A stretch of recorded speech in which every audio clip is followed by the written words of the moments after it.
முருகையா துணை.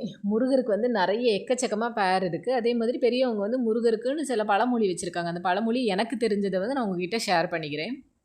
முதலாவது வந்து என்னென்னா, இது எல்லாத்துக்குமே தெரிஞ்சதுதான். சஷ்டியில் இருந்தால் அகப்பையில் வரும் அப்படிம்பாங்க. அதாவது சஷ்டியில் வந்து விரதம் இருந்தால் குழந்த பாக்கியம். அகப்பைனா கருப்பை. அகப்பையில் வந்து குழந்த நல்லபடியாக தங்கி குழந்த பாக்கியம் கிடைக்கும் அப்படிங்கிறது வந்து அந்த பழமொழியோட அர்த்தம்.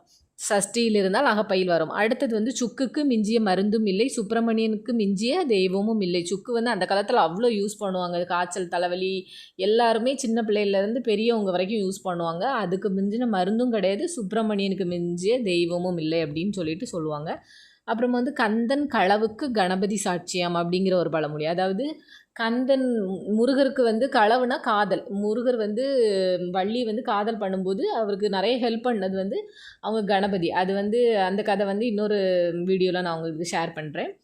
அதான் அந்த கந்தன் களவுக்கு கணபதி சாட்சியாம். அவர் தான் நிறைய ஹெல்ப் பண்ணி அவங்களுக்கு கல்யாணம் நடக்கிறதுக்கு மெயின் ஒரு ரீசன் வந்து கணபதி. அப்புறம் வந்து அடுத்தது வந்து செந்தில் நமக்கிருக்க சொந்தம் நமக்கெதற்கு அப்படிங்கிற ஒரு பழமொழி உண்டு. அதாவது செந்தில் ஆண்டவர் வந்து நமக்கு துணையிறதுக்கு நிறைய பேர் நம்ம யோசிப்போம், நமக்குன்னு சொந்தமாக யாரும் இல்லை, நமக்குன்னு ஒரு இதை மனசார சொல்கிறதுக்கு யாரும் இல்லை அப்படின்னு நம்ம கஷ்டப்படுவோம். அப்படியெல்லாம் எதுவுமே நினைக்க வேண்டாம். செந்தில் ஆண்டவர் நமக்கு துணை, அவரை விட பெரிய சொந்தம் நமக்கு கிடைக்க போகுதா என்னதான். செந்தில் நமக்கிருக்க சொந்தம் நமக்கெதற்கு அப்படிங்கிற ஒரு பழமொழி. அப்புறம் திருத்தணி முருகன் வழித்துணை வருவான் அப்படிங்கிற ஒரு பழமொழி உண்டு.